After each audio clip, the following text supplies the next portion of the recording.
Local Nissan dealer or call 1-888-858-8319 for details on the limited truck warranty information. Offers end 7/9/18. Bobcat compact track loaders and excavators make work easier with the right attachment for every job. For new, used, and rentals, as well as parts and the best service, Bobcat of Jacksonville. Your hometown family-owned and operated dealer since 2009. Find them at bobcatjacks.com. The installation experts at Tire Outlet bring you this installment of ETN.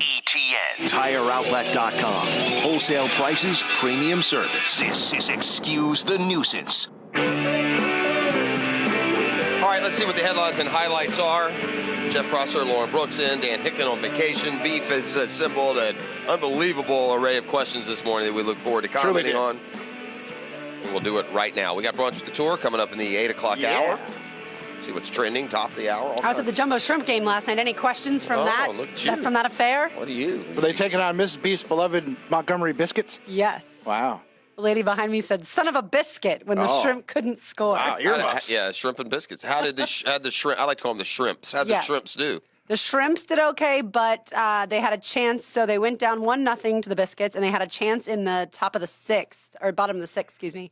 And the third base coach did not send the runner when he should have, and the shrimp could have tied up at that point. Okay. But yeah, it was still the shrimps fun. The shrimps, it's so unfair, but you attach the success or failure to the city they play in, and they have nothing to do with it. This is all on this. Oh yeah, absolutely. Crappy Marlins and what they, thanks a lot. what they provide you with. True. Yeah, but it was a blast, and the weather was perfect. It was the first time we've tried to go 2 times before this, but the weather rained us out both times. So it was absolutely gorgeous. Not hot. I didn't sweat a lick. Wow. And then so awesome. there we go. It's fun to go down and enjoy a Shrimps game Love a couple, 3 times a year for sure. It ain't easy though, man. Shrimping ain't easy. Round 1. Round 1, guys. You've talked about it all morning. The shocking addition of Boogie Cousins to the Golden State Warriors, the team that just swept the NBA Finals and has won 3 of the last 4 titles, has added a 4-time All-Star to their roster on a scant $5 million one-year deal. Now, this is the team that's already won 73 games 2 years ago, so where would you put the bar right now as far as win total for GS Dub? Well, we saw last year they've changed their focus on piling up an inordinate amount of wins. In the 1 year that they did shoot for the record, what did they not do? Win the title. They didn't win the title, right. So I don't think this will have anything to do with regular season numbers. In fact, I don't think Boogie Cousins will be able to play before 2019 at some point. Yeah, it takes about a year, right? Yeah, typically. So, yeah, I don't think this is as much about the regular season win total as it is now the basic conclusion that they're going to win another title next year. And more power to them. Listen, the one argument I can't stand is this whiny, NBA should do something. No, you should do something, the rest of the NBA, to make your situations as attractive as Golden State has. And here's another unwritten story. I mean, what an unbelievable genesis for Golden State, who has forever been terrible. I mean, Golden State has been a joke in the NBA. In fact, they got Steph Curry because they were coming off of a 30-win year, and they smartly built it. They didn't have to have it all in one season. In fact, Steph's year, they were sub 500, I believe, his rookie year. Kept adding pieces, got Klay Thompson, Draymond Green in the same draft.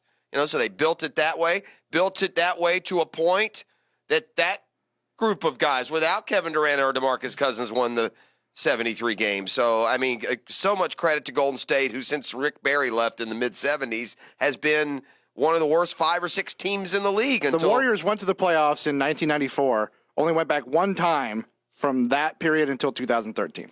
Yeah, so that's, 20-year period of just terrible mediocrity at best. And so give them credit and spare me these whiny participation trophy arguments that, the NBA should disallow this kind of stuff. I completely disagree, but I will say this.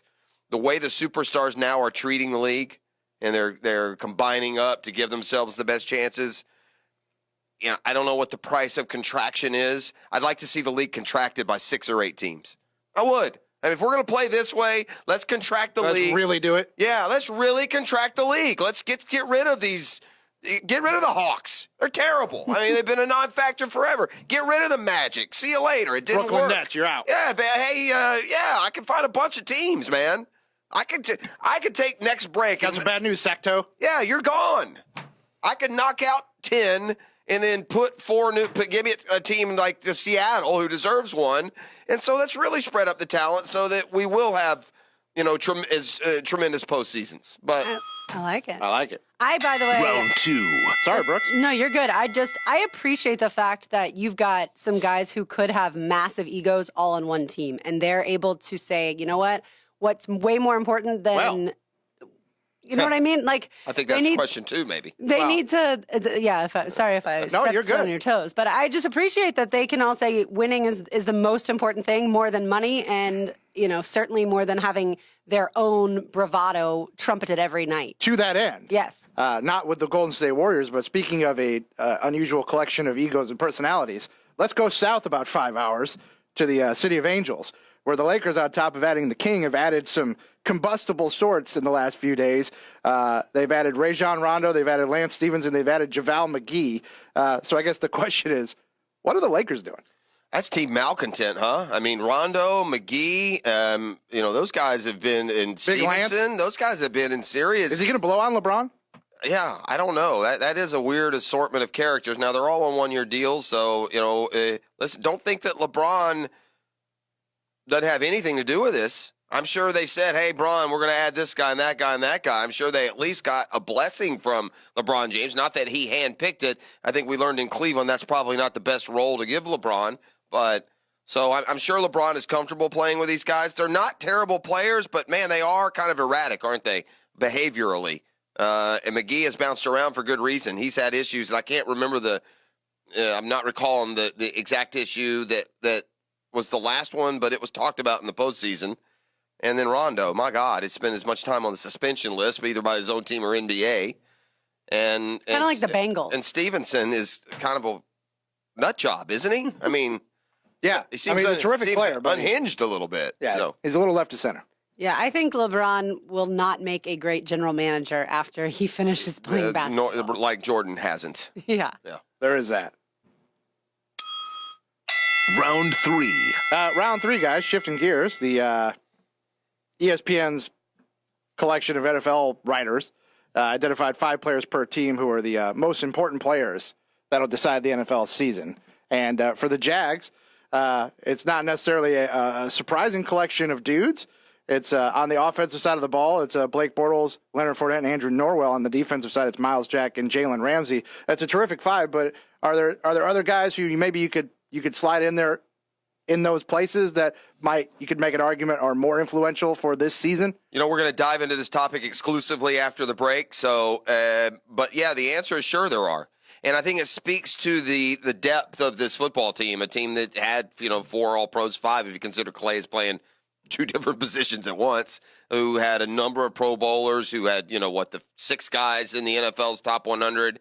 And so I think there are some different ways we can go in looking at that, but I don't have any quibbles with D-Rock's list. I think if you're going to name, 5 guys that will most define your season, quarterback should be on every team's list. Leonard Fournette, who had a good, not great season, needs to have a great season if the Jaguars are going to win a Super Bowl. Miles Jack is taking over a role that you don't know for sure he'll be able to excel at. You'll know think he'll be good at it. But, Norwell, we know what we're getting. I don't know how much a guard is ever going to define a team's success. They did pretty good running the football and protecting Blake Bortles last year without Norwell. So it's hard for me to put him on the list. And then Jalen Ramsey, obviously, is the best player athletically on the team. But just kind of keep 2 or 3 others in mind, and we're going to dive into that more fully coming up next segment. Round 4. Round 4, Jeff. Shifting gears, your Braves a winner in New York last night, and certainly marking themselves as a major contender in the NL East. Meanwhile, the team everybody thought would walk away with the NL East like they have for the last few years is having their share of issues. That's the Washington Nationals. They're in 3rd place. Bryce Harper is hitting just .217 in his walk year. How much money is Bryce Harper costing himself right now? Is he? Do we know why he's struggling so much? Yeah, I don't know. Hitting .217, he's got 21 home runs, so it's not like he's not hitting for power. But like the guys that hit .220 and hit 35 home runs are guys like Mark Reynolds and Chris Davis. Those aren't marquee players that you build around. So I'm somewhat shocked. But listen, at the end of the day, if Harper's going to hit 217 and Daniel Murphy is going to go 2 for 4 yesterday to lift his average to 203, and the pitching staff is going to stay on the DL at least for too much of the season, then the Nats are going to continue to have trouble in a division that suddenly has two surging younger teams in the Braves and the Phillies. But I think Bryce Harper still breaks the bank. What the total package is, I guess we'll have to find out. What is? Let me check Bryce Harper's career batting average. I mean, is this way off? Yeah, career 278 hitter. I think what I am going to do is I'm going to quote our man Daniel Murphy. When Murph always drops on us when he visits in the offseason, which is a couple of times, the way Major League Baseball players approach a season is with this little phrase: 162 don't lie. 80 games can lie. 120 games can lie. 162 games don't lie. So let's just see where Bryce Harper is, at the end of this season. But 217 should at least dramatically cut into his deal, I would think. Round 5. And lastly, round 5. I know you'll delve into this a little further when Brunch with the Tour rolls around, but you talked about this in the 6 o'clock hour, Jeff. A cheating accusation on the PGA Tour in the wake of the Quicken Loans National. It's not a huge story right now. Should it be, or is it because of the level of players that it's not? Well, I think it's the level of players. It's the lack of spotlight that was on their group while they were playing. They probably didn't have video of the incident. So that's another thing that happens. If you're a golf official, and golf is a game of integrity where accusations of cheating are rarely leveled, and it comes down to a he said. So if Soon Kang literally believes that his drop was correct, then he should hold his ground. And if Dahman literally believes that he cheated, then he should point it out for the integrity of the rest of the field. So, thankfully, golf is not a sport where this happens much. If it happened a bunch, then I think we'd have an issue. But I think that this one-time deal will blow away. But in large part because, if this was Bubba Watson arguing against, Rory McIlroy, this would be a huge story. But because of the players involved, yeah, it'll blow away pretty quick, don't you think? Oh, absolutely. Especially because it's not like he was in contention. Shot a great round, but he wasn't in contention. That's correct. Yeah. How'd we do, Beef? Spectacular, if you ask you. me. That's what I thought, too. But, of course, I think that after every I think you guys are the best around. Thank you. No one's ever going to keep you down. I'm really looking forward to losing this song here in about a week, so that'll be fun. All right, ESPN looked at the 160 players. That's 5 a team who will define this season. We'll look into that list and pay special attention to the 5 Jaguars identified by our embedded reporter friend Mike Duraco. That's coming up next here on a Catlin Truck Accessories Tuesday.